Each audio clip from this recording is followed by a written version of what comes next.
Accelerator 3 2 1 2 1। Next level है और body roll और इनमें तो कोई दिक्कत ही नहीं है। ये देखो बस गियर शिफ्टिंग में एक ही प्रॉब्लम है भाई की है ना, तो ब्रेकिंग। एक बार बॉडी रोल टेस्ट कर लेते हैं भाई। तो नेक्सॉन है ना, उसको प्रूफ करने की जरूरत पड़ी नहीं क्योंकि 15,000 प्लस आपको यूनिट्स बिक रही है महीने की। तो भाइयों मैं हूँ गैस गैलर आयुष और आज अपने साथ खड़ी है इंडिया की बेस्ट कॉम्पैक्ट एसयूवी। अब मैं क्यों बोल रहा हूँ इंडिया की बेस्ट कॉम्पैक्ट एसयूवी, क्योंकि सुन लो भाई ये जो गाड़ी की सेल्स है ना सबको बीट कर चुकी है। अगर मैं सेल्स बताऊँ, जो दिसंबर मंथ की सेल्स आई थी ना वो आई थी इसकी 15,284 यूनिट्स पर मंथ जो सेल हुई थी इस कार की। तो आज के इस पूरे वीडियो में ना अगर आप 2024 में सब कॉम्पैक्ट एसयूवी लेना चाहते हो जहां बात आती है एक प्रॉपर डीजल की ना, क्योंकि इंडियन मार्केट में ना डीजल में सिर्फ आपको 4 गाड़ियां मिल जाती। बात करूं वेन्यू, सोनेट, एक्सयूवी 300 और अपने साथ खड़ी है टाटा नेक्सॉन। तो भाई Tata Nexon the one of the best है क्योंकि सेल्स आप चेक कर चुके हो। तो आज के इस पूरे वीडियो में इस कार को ड्राइव करेंगे, सारी बातें करेंगे। मेरे साथ खड़ा है automatic variant top of the line वाला फियरलेस प्लस एस ऑटोमेटिक। सारी बातें करेंगे कि ड्राइविंग है, स्टेबिलिटी, ब्रेक, बॉडी रोल वगैरह सारी चीजें टेस्ट करेंगे। और अगर ना आप टाटा की कोई सी भी गाड़ी लेना चाहते हो तो special thanks to Bhagirath Tata जिन्होंने मुझे कार प्रोवाइड करी है। तो शोरूम की जितनी भी डिटेल्स आपको डिस्क्रिप्शन में मिल जाएगी। तो स्टार्ट करते सीधे ड्राइव करना। सो गाइस अब गाड़ी के अंदर आ चुके हैं। सबसे पहली चीज है ना, आप इंटीरियर चेक कर लो कितना प्रीमियम इंटीरियर बना के रखा है। यहाँ पे आपको ना लेदर अपहोल्स्ट्री मिल जाती है और यहाँ पे आपको जो फिनिश मिलती है ना एक नंबर की मिल जाती है। यहाँ पे इंफोटेनमेंट वगैरह सारी चीजें चेक कर सकते हो। खास कर गियर नॉब जो लैंड रोवर से अडॉप्ट करा हुआ है उन्हीं का यहाँ पे आके रखा है। स्टार्ट करते ऑटोमेटिक चला रहा हूँ। तो जो सबसे बढ़िया चीज़ है ना भाई वो है लोगो, आप चेक कर सकते हो। कुछ इस तरह से आपको इम्यूलेटेड लोगो मिल जाता है, साथ ही में आपको सारे यहाँ पे बटन्स मिल जाते हैं और यहाँ पर आप सारी चीज़ कर सकते हो। आपको टच वगैरह मिल जाते हैं। तो इस कार को प्रॉपर ड्राइव करेंगे, सारी बातें करेंगे कैसी क्या परफॉर्मेंस है। सो अभी गाड़ी न्यूट्रल पे है, स्टार्ट कर चुका है। एक बार आपको इसका साउंड सुनाता हूँ मैं, यानी कि इंजन की क्लैटरिंग कैसी, खासकर डीजल इंजन है ना। तो देखो अंदर तो साउंड आता है लेकिन फिर वही मज़े हैं डीजल के। इसको ड्राइव में डालते सारी बातें करेंगे कैसी क्या है। सो ड्राइव में डाल चुके हैं, चलते हैं, यू टर्न लेते हैं और यहीं से गाड़ी को लॉन्च करते कैसी क्या परफॉर्मेंस आपको बताता हूँ। सीधे स्पोर्ट्स मोड से स्टार्ट करेंगे, इसको लॉन्च करेंगे और फिर मैं आपको इसके इंजन स्पेसिफिकेशन सारी चीज़ एक्सप्लेन करूँगा। सो होल्ड में। तो अब ना इसको सीधे अपन स्पोर्ट्स मोड में डालते हैं। इकोनॉमी ड्राइव जैसे कि आप सुन सकते हो यहाँ पे बोल रही, एक बार एसी को ऑफ कर देते हैं। ऑफ हो चुकी है। ब्रेक पे पेडल, एक्सीलेटर 3 2 1।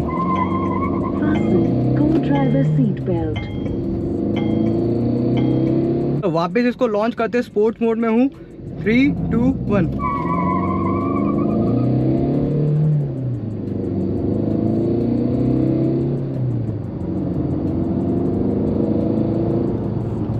भाई एक चीज़ है कि जो ऑटोमेटिक चला रहा हूँ ना, ये क्लच ऑटोमेटिक नहीं है, एएमटी है। तो इसके अंदर ना आपको गियर शिफ्टिंग बहुत ज़्यादा फील होती है, यानी कि आप एक मैनुअल गाड़ी चलाते हो ना वैसी आपको गियर शिफ्टिंग यहाँ पे पता चलती है। तो सबसे पहले इस गाड़ी के इंजन स्पेसिफिकेशन से स्टार्ट करते हैं। तो इसके अंदर आपको मिल जाता है 1.5 लीटर का टर्बोचार्ज रेवेटोन डीजल इंजन जो कि पावर प्रोड्यूस करके रखता है 113 bhp 260 Nm टॉर्क के साथ। सो भाई अगर आप सेगमेंट में सबसे ज़्यादा पावरफुल गाड़ी की बात करो तो ये सेकंड नंबर पे आती है। सेगमेंट में सबसे पावरफुल की बात यानी कि तो इसके अंदर आपको मिल जाती है एक्सयूवी 300 जो सबसे पावरफुल रहती है सेगमेंट में। फिर आती है अपनी टाटा नेक्सॉन और फिर आती है भाई वेन्यू और सोनेट, ये हो जाती है। अब इस गाड़ी की बातें कर लेते हैं तो इसमें आपको मैं वेरिएंट्स एक्सप्लेन कर देता हूँ। तो इसके अंदर आपको मिल जाते हैं समवेयर अराउंड टोटल 69 वेरिएंट, जहाँ आती है पेट्रोल और डीजल को मिलाकर, यानी कि 69 वेरिएंट्स बना के रखे हैं। 69 वेरिएंट्स में एक्सप्लेन कर देता हूँ। इसके अंदर आपको मिल जाता है प्योर, स्मार्ट, क्रिएटिव और फियरलेस। तो फियरलेस या टॉप वेरिएंट हो जाता है, यानी कि 4 वेरिएंट्स आपको मिल जाते हैं। उसके अंदर आपको ना एस प्लस और सारी चीज़ें मिल जाती है। तो समवेयर अराउंड आपको 69 वेरिएंट्स आपको इस कार के अंदर मिल जाते हैं। अब 69 वेरिएंट्स बनाने का मतलब क्या रहा, मतलब ये है कि भाई जो टाटा सोचता है ना, यानी कि अगर इफ सपोज आपको ये इंफोटेनमेंट है, अगर आपको कोई से वेरिएंट में इंफोटेनमेंट नहीं चीज़ चाहिए, सनरूफ, तो आपको वो मिल जाएगा। यानी कि टाटा जो अपने कस्टमर्स के सोचता है वो नेक्स्ट लेवल सोचता है, मतलब बहुत सारी चीज़ें आपको प्रोवाइड कर देता है। अब प्राइसिंग की बात कर लेते हैं। जो स्टार्ट होती 11,20,000 रुपये एक्स शोरूम। मैं डीजल की बात कर रहा हूँ जो कि मैनुअल है, मैनुअल में। और अगर बात करूँ उसी का टॉप वेरिएंट तो आपको समवेयर अराउंड पड़ जाए 14,80,000 रुपये एक्स शोरूम मैनुअल की। अगर इस वेरिएंट की बात करूँ ऑटोमेटिक की तो आपको पड़ जाता है 15.5 लाख रुपये एक्स शोरूम इंदौर में। समवेयर अराउंड ऑन रोड जाते आते 17,75,000 रुपीज़ का ऑन रोड इंदौर में। तो ये चीज़ें हो जाती है। इसके अंदर ना आपको यहाँ पे 10.2 इंचेस का इंफोटेनमेंट सिस्टम मिल जाता है। साथ ही में अगर आप इंडिकेटर देते हो तो 360 डिग्री कैमरे के जो कैमरे ऑन हो जाते हैं ना, साइड रियर व्यू मिरर वाले, वो आपको ब्लाइंड स्पॉट बता देते हैं कि कोई आ नहीं रहा है। और ऐसे पावर की बात करूँ, जैसे अभी स्पोर्ट्स मोड में चल रहा हूँ, तो जो गियर चेंजिंग है ना, वो थोड़ी सी हायर RPM पे ही जाके होती है। और यहाँ पे ना आपको पैडल शिफ्टर्स भी देके रखे हैं। ऑटोमेटिक में आपको पैडल शिफ्टर मिल जाते हैं। साथ ही मैंने आपको 6 गियर का ट्रांसमिशन मिल जाता है। और इस कार के अंदर अगर सेफ्टी की बात करी जाए तो सेफ्टी आपको मिल जाती है 5 स्टार रेटेड, क्योंकि टाटा की गाड़ियाँ है ही इतनी खतरनाक जहाँ सेफ्टी की बात आती है। और बात करूँ मैं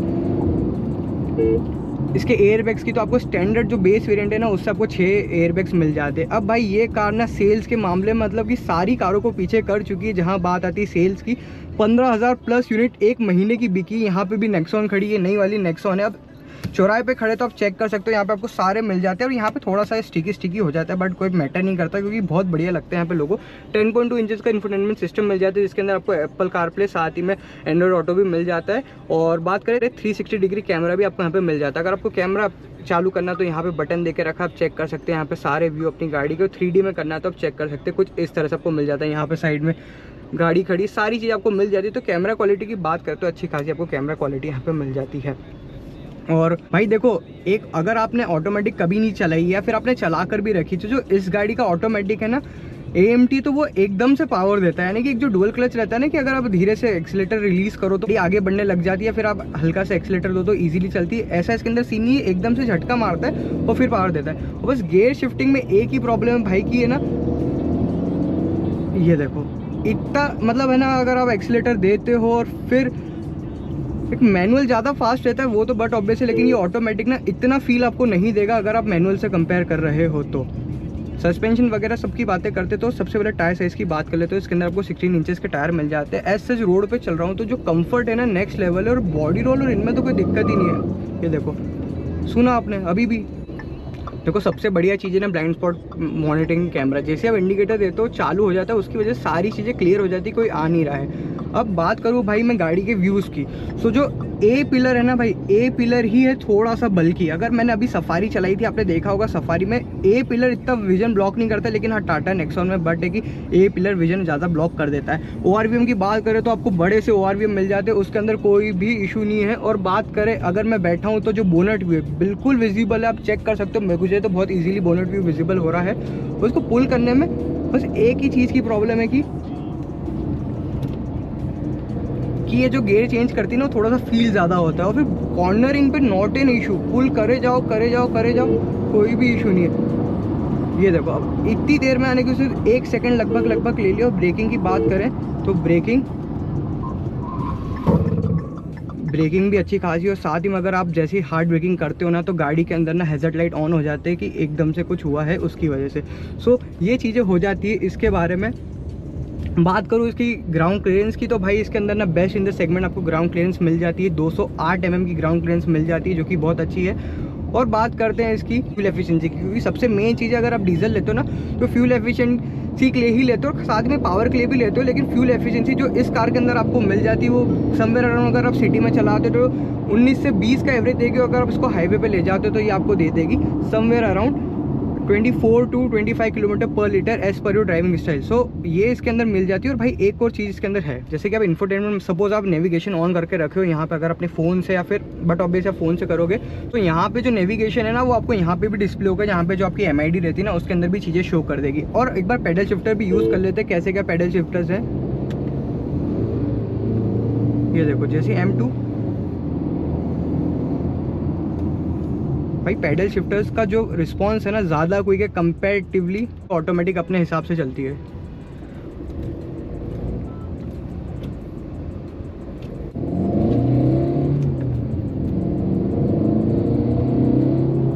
पुल में तो कोई इशू नहीं है, लेकिन हाँ जब आप हायर द RPM जाते हो ना, गाड़ी के अंदर ना साउंड अच्छा खासा हो जाता है, क्योंकि जो डीजल इंजन है ना वो साउंड थोड़ा प्रोड्यूस करने लग जाता है। मतलब एक जो रिफाइनमेंट अगर आप ढूंढ रहे हो तो बट ऑब्वियस है कि हायर RPM पे कोई भी गाड़ी इतनी रिफाइनमेंट नहीं देती। लेकिन हाँ कंपेरेटिवली अगर आप वेन्यू, सोनेट और XUV 300 के करोगे तो ये ज़्यादा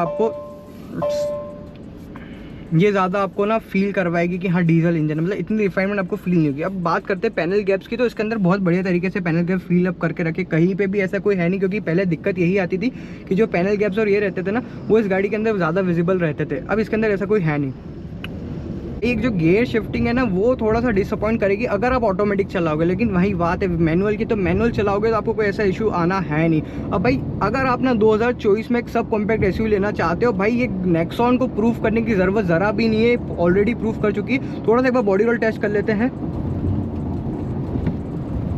भाई बहुत ज़्यादा स्टेबल है। अभी सेम टू सेम मैंने ना सफारी में भी ऐसे ट्राई करा था, रियर व्हील है ना जो लॉक हो जाता, सेम टू सेम इसके अंदर भी वैसा ही सीन था। सो लॉक हो जाता है तो स्टेबिलिटी, आपको सेफ्टी, सारी चीज़ें इस कार के अंदर बहुत ज़्यादा नेक्स्ट लेवल मिल जाएगी, जहाँ आप कंपेयर किसी भी गाड़ी से करोगे।